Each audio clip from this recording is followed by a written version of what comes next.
आता आपण बघूया टॉप 9 मोठ्या बातम्या।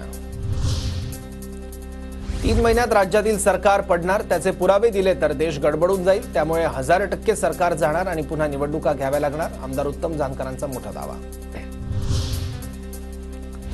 महसूल मंत्री चंद्रशेखर बावनकुळे नागपूरचे पालकमंत्री होणार, केंद्रीय मंत्री नितीन गडकरींचं वक्तव्य, मुख्यमंत्री घोषणा करणार असल्याचीही प्रतिक्रिया।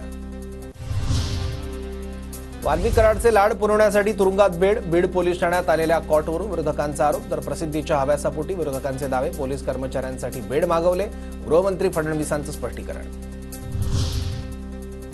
वाल्मिक कराड धनंजय मुंडेंचे निकटवर्तीय, बीड हत्या प्रकरणाचा तपास पूर्ण होईपर्यंत मुंडेंनी राजीनामा द्यावा, आमदार प्रकाश सोळंकेंची मागणी, मुंडेंचा राजीनामा घ्या, फडणवीस आणि दादांकडे मागणी केल्याची माहिती।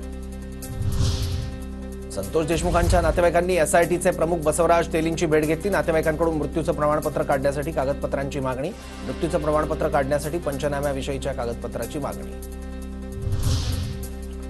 शरद पवार आणि छगन भुजबळ आज एका कार्यक्रमात एकत्र येणार, चाकणमधील कृषी उत्पन्न बाजार समितीमध्ये क्रांतीसूर्य महात्मा ज्योतिराव फुले, क्रांतीज्योती सावित्रीबाई फुले यांच्या पूर्णाकृती पुतळ्याचा अनावरण सोहळा।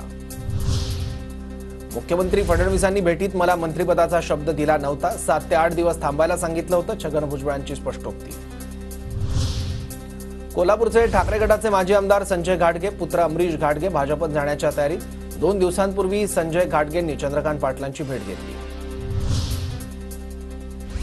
भाजपच्या राष्ट्रीय अध्यक्षपदाच्या निवडीला वेग, पक्षाच्या 29 प्रदेशाध्यक्षांच्या निवडणुकीसाठी भाजपकडून निवडणूक अधिकाऱ्यांची नियुक्ती, 11 केंद्रीय मंत्री 3 राज्यमंत्र्यांचा यादीत समावेश।